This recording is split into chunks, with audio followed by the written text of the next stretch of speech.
welcome back to YTCSC, YouTube's Celtic Supporters Club. The place for Celtic supporters all over the world to get together to talk nonsense about everything Celtic. So whether you're a Fenian from France, a Hoop from Hungary or a Tim from Timbuktu, this is the channel for you.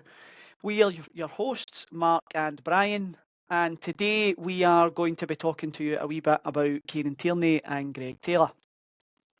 What we want to do is give you a comparison, a detailed comparison between both of the Celtic standout left backs in the last maybe 10 years. Both of them, between them, won about 18 trophies, going on 20 when we finally wrap up the league and the cup. They both bring unique strengths and styles to the team, and we're going to break down how their abilities can actually help us in different types of games, match situations. Brian's going to cover off Kieran Tierney first, and I'll cover off Greg afterwards, and then we can just have a wee chat about both of them. So Brian, if you want to pick up and take on Kieran for now. Thank you, Mark. So Kieran Tierney, KT, an academy graduate that broke through in the 2014-15 season until we finished up 2018-19. Over that period, he had 170 appearances for Celtic, 41 in Europe. Of those, he had 8 goals and 37 assists. He won 4 league titles, 2 Scottish Cups, 2 League Cups, and was a fan's favourite during his time at Celtic. Playing style was known for defensive solidity, attacking prowess and crossing ability. It was great to get up and down the wing. Very versatile, can play left back, centre back, a left centre back, a bit of midfield, and I've also seen him briefly in a kind of left wing position. His strengths: powerful player, determination, leadership qualities are second to none. Very effective in joining the attack, and great crosses and dangerous set pieces. And also, as you saw from the the goal against Kilmarnock, he can hit a ball too. Weaknesses, obviously we're looking at it from further afield now. There's been a limited playing time since he left Celtic. Done well in his first season at Arsenal. A lot of fans liked him. Then got loaned out to Sociedad, and it didn't really kind of fit it out. So there's obviously limited playing time. So there's maybe issues on the fitness side of things, and also how we play. Our full-backs are inverted, so we haven't had much experience of seeing him in that sort of tactical situation. So it'd be interesting to see how he fits into that. Yeah. Unlike Greg Taylor, who's pretty much got that position nailed down. Yeah, he's not had a good time yet. The last wee while, Kieran, has he? Even when he got his loan to Sociedad, it didn't quite work out. I think my memories, you've just pinged one there. My memories of Tierney was, and I think he was standing captain that day against Kilmarnock. Very similar to Carter Vickers' goal, so a wee bit more central, I think, and he's just absolutely creamed it. And what a goal it was. For me, it was better than the Carter Vickers goal, and I know that Carter Vickers goal was an absolute cracker, but that was an absolute belter. But the memories that stand out for me for Tierney are, he's just so powerful. He's just so strong. The big legs he's got, man. He was just to knock the ball past players like an old winger, get it past him, and then just whip the ball in. I remember a goal against Aberdeen, and he beat the defender, burst down the line, and just whipped it in. It was right in at the back post, and then Belly came flying in and smashed it in. It was a cracking goal. But that's the kind of player I remember him as, playing the 1-2 with somebody and bombing it down the wing, just getting the ball whipped in. It's exactly what Greg Taylor doesn't do. So to me, it's the absolute opposite of what Taylor is. Taylor, you never see him crossing the ball in. It's always a wee tactical ball inside, or try to get the 1-2, or trying to do something that's inside the box. Mm-hmm. I'll touch on Taylor. Very different type of player. We signed him from Killie 2019-2020 season, and we know that he went through the Rangers youth I think it's 2.8 to 2.14, but let's not hold that against the guy. When I read some of these stats out, it's impossible to. Very similar to Kieran Tierney, 211 appearances, 34 of them he played in Europe, and he scored 9 goals versus Kieran's 8. He's had 10 trophies with Celtic, 10. And when we win the league and the cup this year, that's going to be 12. 12 trophies, 4 leagues, 3 Scottish Cups and 3 League Cups. Phenomenal. Like, that's more than the full Rangers team. And even when you think about some of the great Celtic players in the past, some of the phenomenal Celtic players we've had, have got nowhere near a trophy haul like that. So my hat's off to the wee guy. Type of footballer. Brian's mentioned that Tierney was up and down the left wing, powerful. Taylor's not like that. He plays an inverted fullback role. And Brendan Rodgers talks about it all the time. He plays that perfectly for him. But when he does do it well for me, he's absolutely on it.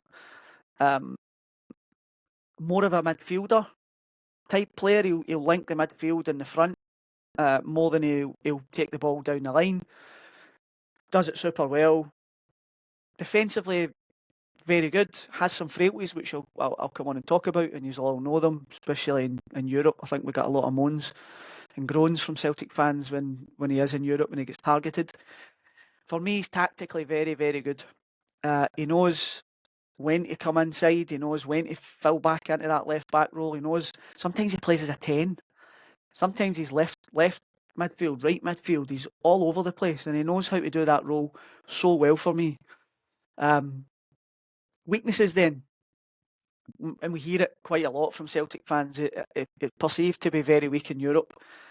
He's only 5'7", so not very strong in the air, and we see those balls coming in diagonally across the field, aimed at their player coming in down the right wing, and we have lost a few goals and caused a bit of trouble when he's with his height.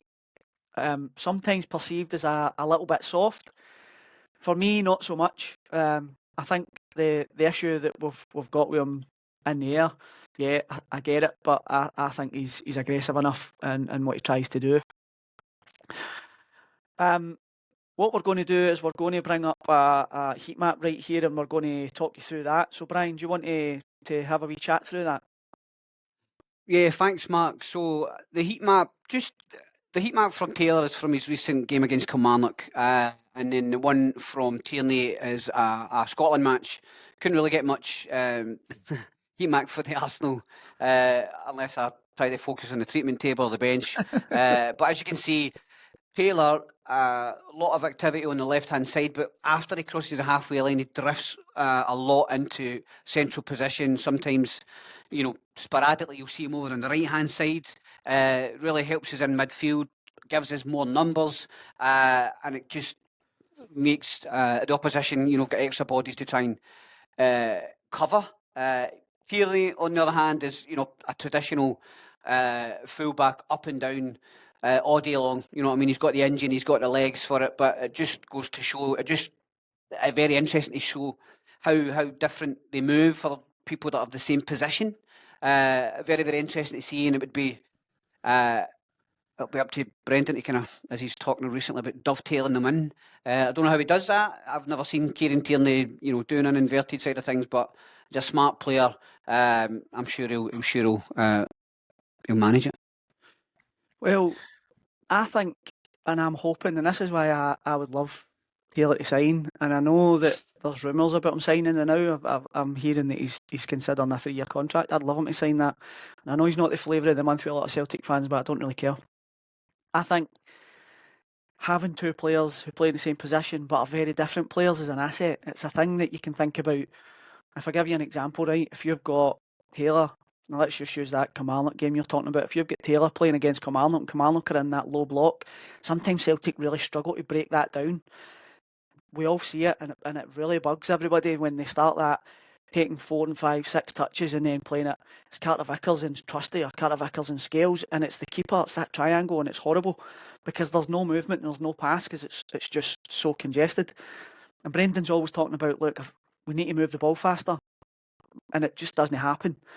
So for me, if that's happening at half time, it gives Brendan Rodgers the option to just take Taylor off and just change up change up the game.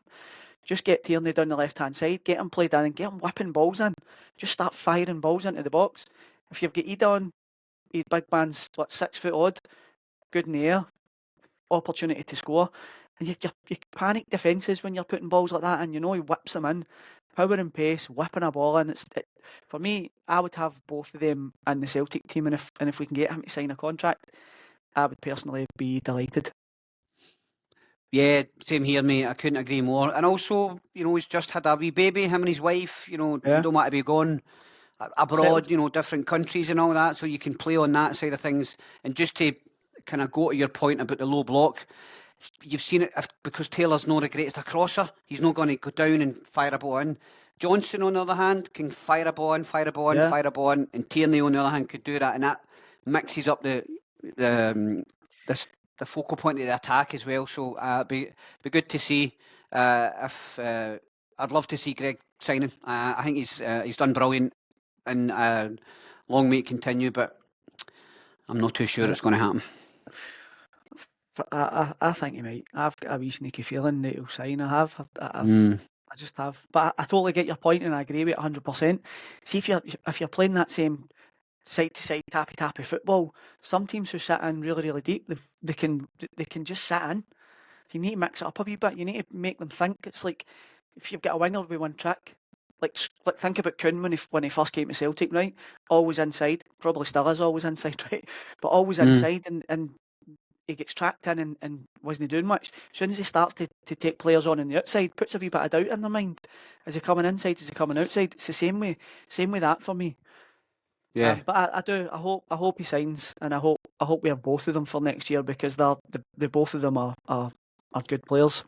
Yeah. As Celtic fans, we judge these guys, and it's mainly because we love Celtic, but it's also due to a desire for us to be entertained. Celtic fans want to be entertained. They want entertaining football. They want entertaining footballers. And the two guys that we've just described, for me, they're two very different entertainers. And they're 100% absolute winners. You can see for the medal haul that we've spoken about. It's huge. It's phenomenal. I'd love to have both of them with us with Celtic for the next 4 or 5 years. Both of them 27 and in their prime. It'd be great to find out what you guys think. So if somebody could leave a wee comment, let's start a conversation about it, and we can find out what you're thinking. Great shout, mate. And I'd also invite viewers to comment on who they think is a better left back for Celtic and why, and also ideas on different new episodes and stuff. And also, most importantly, please like, subscribe, hit the bell icon for notifications, and if you could share it to your social media, that'd be really, really good. Thank you everybody for watching, and we'll see you on the next one. Thank you. Bye.